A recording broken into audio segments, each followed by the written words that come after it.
Good morning students. Today we are discuss class 11th complex number. Complex number का ये जो video lecture है इसमें हम पढ़ेंगे square root of a complex number. Heading डालें square root of a complex number. तो इसमें क्या है, फॉर एग्जाम्पल आपका कोई भी कॉम्प्लेक्स नंबर है 3 + 4 आयोटा, इसका स्क्वायर रूट हम कैसे फाइंड आउट करेंगे ये इस कंप्लीट वीडियो लेक्चर में हम पढ़ेंगे और इससे रिलेटेड हम क्वेश्चन डिस्कस करेंगे। तो इसके लिए मैं आपको पहले जनरल प्रूफ बता देता हूं, उसके बाद डायरेक्ट हम क्वेश्चन प्रैक्टिस करेंगे। तो देखें फॉर एग्जांपल आपको a + आयोटा b कोई कॉम्प्लेक्स नंबर z है। लेट्स पॉज z कोई कॉम्प्लेक्स नंबर है a + आयोटा, इसका आपको स्क्वायर रूट बताना है। तो मान लो इसका आंसर इस टाइप में आ रहा है x + iota y। x and y both are unknown, जिसको हमें फाइंड आउट करना है। तो सबसे पहला स्टेप क्या है, स्क्वायर रूट। ठीक है, squaring both side, squaring both side. ऐसा हम मैथ में कर सकते हैं।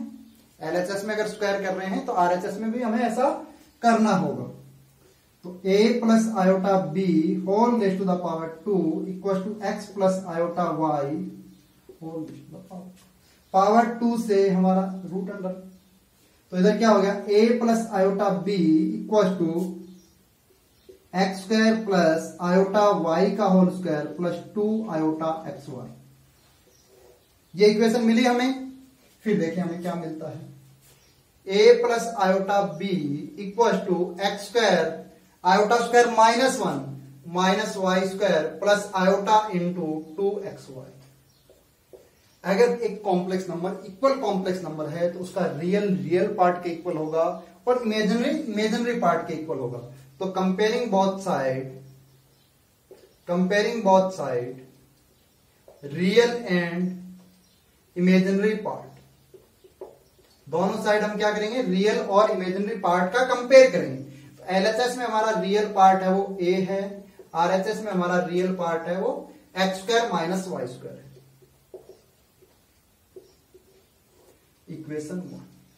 सेकंड, एलएचएस में हमारा इमेजिनरी पार्ट b है, आरएचएस में हमारा इमेजिनरी पार्ट 2xy है। सेकंड, हमारे पास कितने वेरिएबल हैं, 2 वेरिएबल हैं x एंड y। x और y जो वेरिएबल है ये हमारा पीछा नहीं छोड़ रही। ठीक है, मैथ में हर जगह आपके पास x आपको दिखाई देगा। और नंबर ऑफ इक्वेशन कितनी है, 2। तो number of equation number of variable के इक्वल है, इसका मतलब वेरिएबल्स की वैल्यू हम फाइंड आउट कर सकते हैं। अब देखो हमारा दिमाग लगाते हैं हम कैसे सॉल्व करेंगे। नोट कर लिया, इसको रफ कर देते हैं।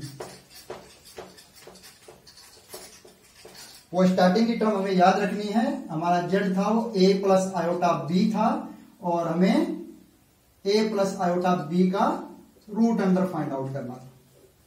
अब देखें x² - y² की वैल्यू मेरे को पता है और x² + y² की अगर मैं वैल्यू फाइंड आउट करना चाहूं तो कैसे वैल्यू फाइंड आउट कर सकता हूं। देखिए क्या लिख सकता हूं मैं, x² का होल स्क्वायर प्लस y² का whole square plus 2x² y²।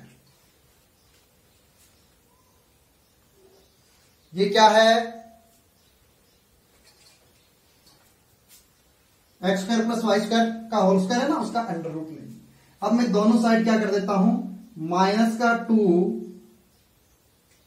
x² y² minus कर दिया और 2x² y² मैंने ऐड कर दिया। तो ये कंप्लीट टर्म, ये टर्म क्या बन गई, x² का होल स्क्वायर प्लस y² का whole square minus 2x² y², और ये हो गया प्लस का 4x² y²। आपको अभी पता चलेगा कि मैं ऐसा किस लिए कर रहा हूं। ये देखो ये क्या बन गया, a² + b² minus 2ab a minus b का होल स्क्वायर। ये क्या बन गया, x² - y² का होल स्क्वायर प्लस इसको मैं लिख दूं 2xy का होल स्क्वायर। अगर हम इनकी वैल्यू इक्वेशन 1 और इक्वेशन 2 से अगर हम इनकी वैल्यू पुट करना चाहें, x square minus Y square की वैल्यू a है और 2xy की वैल्यू b है, तो ये क्या बन जाएगा, root under a square plus b square. बन गया या नहीं बन गया, यस या नो रिप्लाई करें। बन गया। अब नेक्स्ट देखें, हमारे पास इक्वेशन 1 थी, X square minus Y square की वैल्यू a है और ये root under A square plus B square, X square plus Y square की वैल्यू क्या है, root under A square plus B square. ये किसके इक्वल है, मॉड जेड के इक्वल है, इस कॉम्प्लेक्स नंबर की मॉड वैल्यू के इक्वल है। इसका मॉड जेड क्या आएगा, root under A square plus B square आएगा। अब देखें, दोनों इक्वेशंस को आप ऐड कर दीजिए, आपके पास वैल्यू आ गई 2x स्क्वायर। क्या आया, mod Z plus A, X square आया आपका mod Z plus A by 2, X आया आपका plus minus root under mod Z plus A by 2। ये रूट कंप्लीट। इस बात का आपको ध्यान रखना है। अब y कैसे आएगा, दोनों को माइनस कर दीजिए। ये वाली इक्वेशन क्या है 3, ये वाली इक्वेशन क्या है 1, तो इक्वेशन 3 माइनस 1, तो ये क्या हो जाएगा, माइनस का, ये हो जाएगा प्लस का। इसमें से मैं इसको माइनस कर रहा हूं, ये माइनस का, तो ये क्या हो जाएगा 2y square equal to mod Z minus A. Y square की वैल्यू आई mod Z minus A by 2, y की वैल्यू आएगी plus minus root under mod Z minus A by 2। हमें x और y की तो वैल्यू फाइंड आउट करनी थी, यही तो वैल्यू फाइंड आउट करनी थी। नोट किया, अभी मैं रफ कर रहा हूं। अब देखें, x और y की वैल्यू अगर हम यहां पुट कर देंगे तो root under a plus iota b क्या बनेगा, जो z है वो क्या है, mod z root under a square plus b square. तो root under a plus iota b का आंसर क्या आएगा, plus minus mod z plus a by 2, फिर प्लस माइनस आयोटा y की value mod Z minus A by 2। देखो, बाहर हमेशा plus minus लिखो, कोई दिक्कत नहीं, तो इसका कोई कंफ्यूजन ही नहीं। अब सबसे इंपॉर्टेंट बात यह है कि यहां पे हमेशा प्लस माइनस नहीं आएगा, या तो प्लस आएगा या माइनस आएगा। तो हम माइनस कब लेंगे, when b less than 0, means यहां पर बीच में अगर नेगेटिव साइन है तो यहां भी नेगेटिव आएगा, और पॉजिटिव कब आएगा, व्हेन b ग्रेटर देन। तो अगर ये पॉजिटिव है तो यहां भी पॉजिटिव होगा। मीन्स अगर इस कॉम्प्लेक्स नंबर का इमेजिनरी पार्ट पॉजिटिव है तो आंसर का भी इमेजिनरी पार्ट पॉजिटिव आएगा। अगर इस क्वेश्चन में इमेजिनरी पार्ट नेगेटिव है तो इसका आंसर भी इमेजिनरी पार्ट नेगेटिव आएगा। अब देखो, हम क्वेश्चन सॉल्व करते हैं। ये आपको फॉर्मूला ध्यान होना चाहिए, जहां मॉड जेड अंदर लिखे हुए कॉम्प्लेक्स नंबर की मॉड वैल्यू है, ए उस कॉम्प्लेक्स नंबर का रियल पार्ट। आप इस फॉर्मूले से ये देखोगे कि किसी कॉम्प्लेक्स नंबर का स्क्वायर रूट, जैसे मॉड जेड पे डिपेंड कर रहा है और उसके किस पे डिपेंड कर रहा है, रियल पार्ट पे। ठीक है, आप बोल दो क्या उसके इमेजिनरी पार्ट पे डिपेंड नहीं करता। अगर मैं a प्लस आयोटा b का स्क्वायर रूट निकालूंगा तो ये आंसर आया मेरा। तो आप बोलोगे कि सर इसका जो स्क्वायर रूट है वो क्या इमेजिनरी पार्ट पे डिपेंड नहीं करता, तो मेरा आंसर होगा ऑफकोर्स डिपेंड करता है, बिकॉज जो मॉड वैल्यू है ये क्या है, root under A square plus B square. तो ये इनडायरेक्टली जो मॉड जेड है वो b पे भी डिपेंड करता है। तो आई बात समझ में। तो ऐसे छोटे छोटे आपको क्वेश्चंस ध्यान रखने हैं, कॉम्पिटिशन में यही क्वेश्चंस रहते हैं। अब देखिए, हम क्वेश्चन सोल्व कर रहे हैं, आपको एक ही टाइप का, जैसे 3 plus 4 iota minus 3 plus 4 iota minus 3 minus 4 iota और 3 माइनस 4। आई बात समझ में। Question number 1, question number 2, question number 3, question number. अब इनके आंसर देखिए। इन सभी क्वेश्चन में जेड क्या है, ये रहा। पहले में 3 प्लस 4 आयोटा सेकंड में -3 प्लस 4 आयोटा, और थर्ड में -3 माइनस 4 आयोटा, और फोर्थ में 3 माइनस 4 आयोटा। इन सभी क्वेश्चंस की मॉड जेड वैल्यू कितनी है? 3 का होल स्क्वायर प्लस 4 का होल स्क्वायर √25 जो कि 5। आई बात समझ में? अब देखो कैसे लिखेंगे। पहला 5 प्लस 3/2, ए की वैल्यू 3/2। यहां पे प्लस लें या माइनस लें, कौन डिसाइड करेगा? बीच में अगर प्लस का साइन है तो प्लस आएगा, माइनस नहीं आएगा। 5 माइनस 3/2। आई बात समझ में? ये आंसर क्या है? 5 3 8/2, 4 का रूट 2 प्लस 5 माइनस 3 2, 2/2 1। सॉरी यहां पे आयोटा रहता है तो आयोटा इंटू 1, तो इसका स्क्वायर रूट आया 2 प्लस आयोटा। क्या आया? 2 प्लस आयोटा। अगर आपको यकीन ना हो तो इधर देखिए, फॉर एग्जाम्पल जैसे मैं 9 का रूट लिख रहा हूं 3, तो अगर मैं 3 का स्क्वायर करूंगा तो 9 के इक्वल आएगा। तो आप 2 प्लस आयोटा का स्क्वायर करके देख सकते हैं अपने सेटिस्फेक्शन लिए। तो 2 का square 4 plus iota square plus 4 iota, 4 minus 1 plus 4 iota, 3 plus 4। और हमने 3 प्लस 4 आयोटा का ही हम स्क्वायर रूट फाइंड आउट कर रहे थे। अब नेक्स्ट देखिए, next question. Mod Z value इसमें भी क्या है? 3 है, सॉरी 5 है। Mod Z 5 plus real part -3 है, साइन के साथ वैल्यू पुट करनी है /2 प्लस या माइनस, ये बीच का साइन देखना है। इमेजिनरी पार्ट पॉजिटिव है तो positive iota, root under 5 minus -3/2, तो ये हो जाएगा 5 माइनस 3/2 प्लस और minus minus plus iota minus minus plus 5 plus 3/2। तो हमें कंफ्यूज नहीं होना है, तो ये आएगा 1 प्लस 2 आयोटा, 1 प्लस 2 आयोटा। आई बात समझ में? थर्ड और फोर्थ क्वेश्चन ट्राई करेंगे। अब देखें तो क्वेश्चन 3 है, क्वेश्चन नंबर 3 है, उसकी भी मॉड जेड की वैल्यू 5 प्लस इमेजिनरी पार्ट -3/2 का। यहां पॉजिटिव या नेगेटिव, ये वाला साइन बता रहा है। क्या लेंगे? नेगेटिव। आयोटा का कोफिशिएंट नेगेटिव है तो इधर भी आयोटा का कोफिशिएंट नेगेटिव आएगा, और यहां आयोटा रूट अंडर 5 माइनस -3/2। तो इसका आंसर है वो क्या आएगा? इसका आंसर आएगा 1 माइनस 2 आयोटा। देखो इधर आ रहा था 1 प्लस 2 आयोटा, अगर बीच के साइन में अगर आप कंफ्यूज हो गए तो आपके आंसर गलत आएंगे। इसी तरीके से अगर हम फोर्थ को सॉल्व करेंगे तो बीच में नेगेटिव साइन है तो इसका आएगा आंसर 2 माइनस आयोटा, 2 माइनस।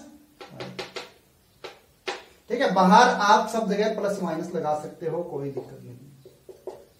बाहर आप प्लस माइनस लगा सकते हो, लेकिन आपको बीच के साइन के लिए, बीच का जो भी साइन है इसका आंसर 2 प्लस आयोटा है, तो बाहर प्लस या माइनस, या तो 2 माइनस -2 माइनस। इसका आंसर फोर्थ का 2 माइनस आयोटा या -2 प्लस आयोटा, माइनस और माइनस माइनस प्लस।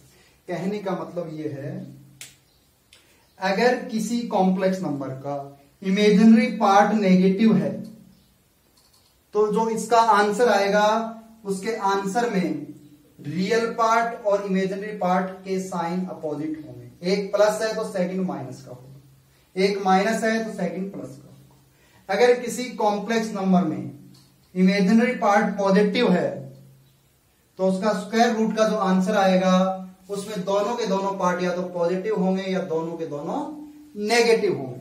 आई बात समझ में? अभी नेक्स्ट क्वेश्चन लिखें और सॉल्व करने की ट्राई करें। आपको क्वेश्चन दे दिया आयोटा का स्क्वायर रूट बताएं। अरे तो यहां पे आप क्यों डर रहे हो? जेड इक्वल टू क्या है? 0 प्लस आयोटा। आपको क्या चाहिए? मॉड जेड क्या आएगी? 1 आएगी। 0 का स्क्वायर प्लस 1 का स्क्वायर ऐड किया 1, 1 का रूट 1, तो यहां पे क्या आएगा? प्लस माइनस 1 माइनस ए की वैल्यू 0, सॉरी 1 प्लस 0/2। यहां पे पॉजिटिव साइन लो या नेगेटिव लो, कौन बताएगा? पॉजिटिव। क्या लेंगे? Positive. Iota root under 1 minus 0/2। तो क्या आंसर आएगा? प्लस माइनस रूट अंडर 1/2, यहां पे ब्रैकेट लगाना है, और प्लस आयोटा रूट अंडर। बाहर प्लस माइनस का मतलब क्या है? ब्रैकेट इसलिए लगा रहे हैं, या तो इसका आंसर आएगा 1/√2 प्लस आयोटा बाय √2, या इसका आंसर आएगा -1/√2 माइनस आयोटा बाय √2। बताया था इमेजिनरी पार्ट पॉजिटिव है तो आंसर के साइन क्या होंगे? रियल और इमेजिनरी सेम साइन के होंगे, प्लस प्लस या माइनस माइनस।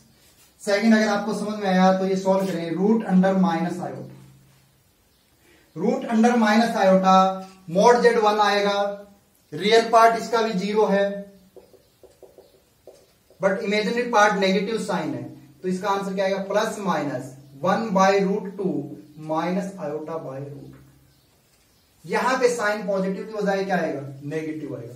अंदर प्लस को भेजोगे तो आंसर 1/√2 माइनस आयोटा बाय √2, या नेगेटिव को भेजोगे तो real part negative, imaginary part positive.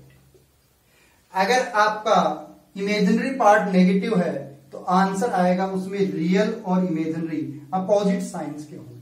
क्या होंगे? अपोजिट साइन के होंगे। आई बात समझ में? रब कर दें इसको। अभी हमारा square root of a complex number complete हो गया, उस पर आपको क्वेश्चन सॉल्व करने हैं, अगर डाउट हो तो पूछना। अब नेक्स्ट जो हमने argument of a complex number पढ़ लिया है, उससे रिलेटेड जो कंपटीशन में पूछे जाने वाले या जो कॉन्सेप्चुअल क्वेश्चन है वो हम डिस्कस कर रहे हैं। Mod Z equal to 1 plus cos theta plus iota sine theta. आपको बताना है इसकी मोड Z वैल्यू और आर्ग्यूमेंट ऑफ Z। तो Z इक्वल टू हमें क्या दिया है? 1 प्लस कॉस थीटा, ये इसका है रियल पार्ट, और आयोटा का coefficient iota dot sine theta, ये है इसका इमेजिनरी पार्ट। तो अगर मैं इसमें मोड Z फाइंड आउट करने की कोशिश करता हूं तो root under 1 plus cos theta का होल स्क्वायर, रियल पार्ट का whole square plus imaginary part का होल स्क्वायर। अब 1 प्लस कॉस थीटा का होल स्क्वायर क्या हो जाएगा? 1 plus cos square theta plus 2 cos theta plus 2 cos theta, और ये क्या हो गया? प्लस का sine square theta. Cos square theta plus sine square theta क्या बन गया? जल्दी बताएं। Cos square theta plus sine square theta 1 बन गया, 1 प्लस 1, एक 1 पहले से है और एक 1 ये बन गया, प्लस 2 कॉस थीटा। तो रूट अंडर 1 और 1 2 प्लस 2 कॉस थीटा। 2 अगर मैं कॉमन लेता हूं तो ये क्या बन गया? 1 प्लस कॉस थीटा, और 1 प्लस कॉस थीटा क्या होता है? नहीं ध्यान आ रहा? 2 cos square theta by 2, 2 cos square theta by 2, तो ये हो गया 4 कॉस स्क्वायर थीटा बाय 2। तो इसकी मॉड Z वैल्यू आएगी, वो क्या आएगी? 4 का √2 और उसका आएगा कॉस थीटा बाय 2। मैं मॉड इसलिए लिख रहा हूं कि रूट के अंदर से कभी भी नेगेटिव नंबर बाहर नहीं आता है। मेरा कहने का मतलब ये है, अगर ये थीटा कहीं थीटा बाय 2 अगर सेकंड क्वाड्रेंट में होगा तो कॉस थीटा नेगेटिव वैल्यू देगा, लेकिन हम उस नेगेटिव को पॉजिटिव बना लेंगे। तो इसकी मोड Z का एक्यूरेट आंसर क्या है? 2 मोड कॉस थीटा बाय 2। अब सेकंड हम चलते हैं angle of argument. Angle of argument क्या था? tan theta. ठीक है, एंगल ऑफ आर्ग्यूमेंट को मैं यहां फाई ले लेता हूं बिकॉज थीटा क्वेश्चन में गिवन है। तो tan phi equal to imaginary part upon real part. Imaginary part है इसका साइन थीटा, रियल पार्ट है इसका 1 plus cos theta, 1 plus cos theta. Sine theta half angle का formula 2 sine theta by 2 dot cos theta by 2 upon 1 plus cos theta, again वही 2 cos square theta by 2 से 2 cancel out, एक cos theta by 2 से cos theta by 2 cancel out, answer आया sine theta by 2 upon cos theta by 2 tan theta by 2, tan theta by 2। अब देखिए तो phi की value आई वो क्या आई, θ/2। अब हम डायरेक्ट तो ये फॉर्मूला प्रॉपर है नहीं, हम तो देखते हैं कि किस क्वाड्रेंट में कॉम्प्लेक्स नंबर है और उसके अकॉर्डिंग हम एडजस्ट करते हैं।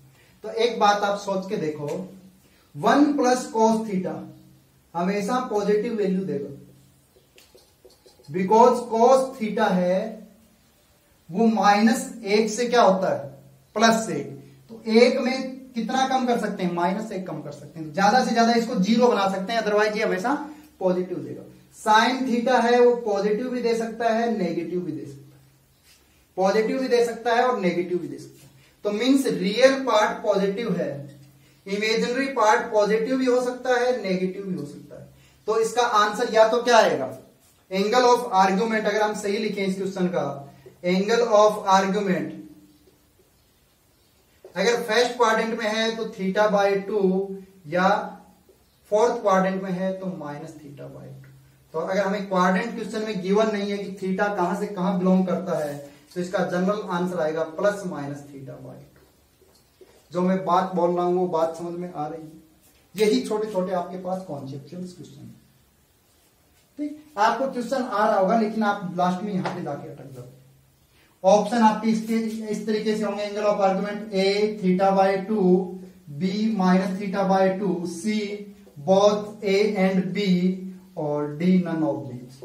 तो इसका सही आंसर C आएगा, बिकॉज यहां पे हमें थीटा स्पेसिफाइड नहीं है कि 0 से π/2 है या पाई से 3π/2 है, किस क्वाड्रेंट में है।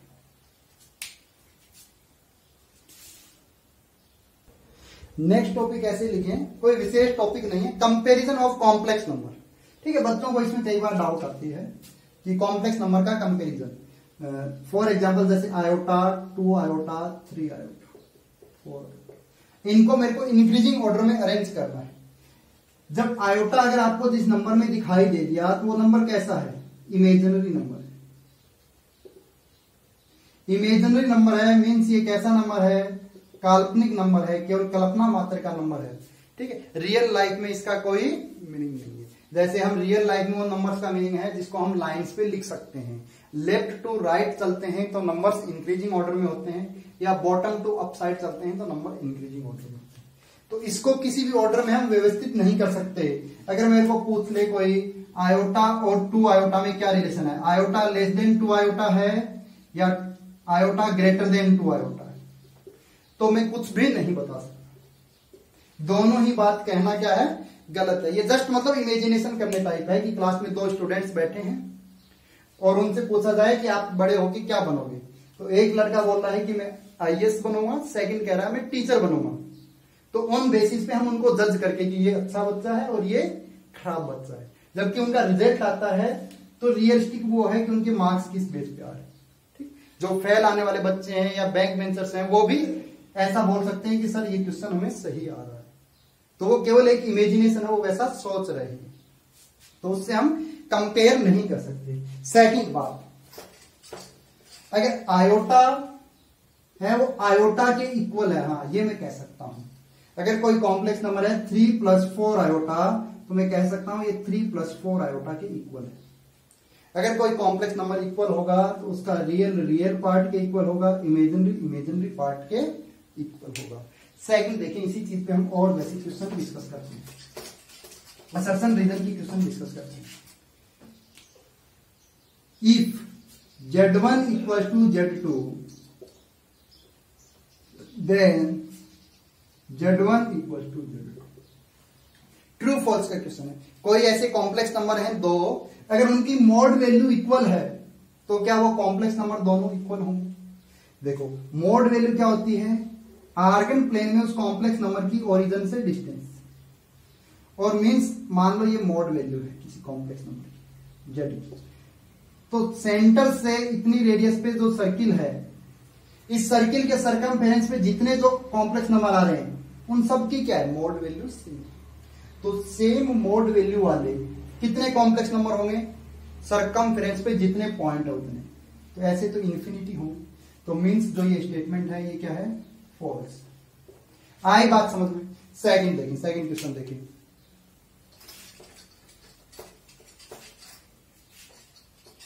सेकंड क्वेश्चन है हमारा, if argument of Z1 equal to argument of Z2। हमारे पास ऐसे दो कॉम्प्लेक्स नंबर हैं, उनका आर्ग्यूमेंट इक्वल है, तो क्या वो दोनों कॉम्प्लेक्स नंबर इक्वल होंगे? तो आर्ग्यूमेंट क्या होता है कि उस कोई भी कॉम्प्लेक्स नंबर है उसको अगर हम ओरिजिन से मिलाते हैं तो वो लाइन एक्स एक्सिस के साथ कितना एंगल बना रही है। तो अगर मैं इस लाइन को ओरिजिन पे मिलाता हूं तो मींस इस लाइन पे जितने भी कॉम्प्लेक्स नंबर है, जैसे ये है कॉम्प्लेक्स है, ये है, ये सारे के सारे क्या है, ओरिजिन से सेम एंगल बना रहे हैं। और इस लाइन पे जो ये एरो है यहां से स्टार्ट हुआ है और अप टू कहां तक जा रहा है, अप टू इन्फिनिटी तक जा रहा है। ठीक है, इससे नीचे कौन सा क्वाड्रेंट आ जाएगा, अलग आ जाएगा। तो इस पे कितना एक कॉम्प्लेक्स नंबर है, इन्फिनिटी। तो मतलब ऐसे इन्फिनिटी कॉम्प्लेक्स नंबर हो सकते हैं जिनका आर्गुमेंट क्या हो, सेम हो, जबकि वो कॉम्प्लेक्स नंबर सेम नहीं होंगे।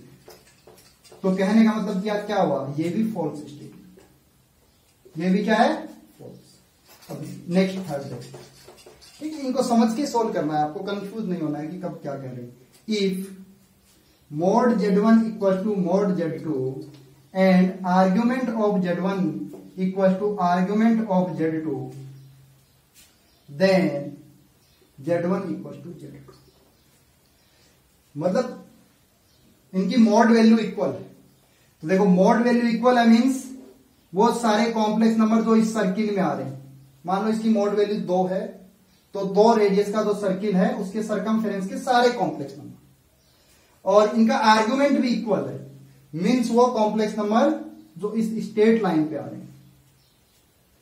अब इस स्ट्रेट लाइन पे और इसकी सरकमफेरेंस पे आने वाले जो एंड लगा हुआ है, मींस इनमें से कॉमन, तो ये वाला पॉइंट।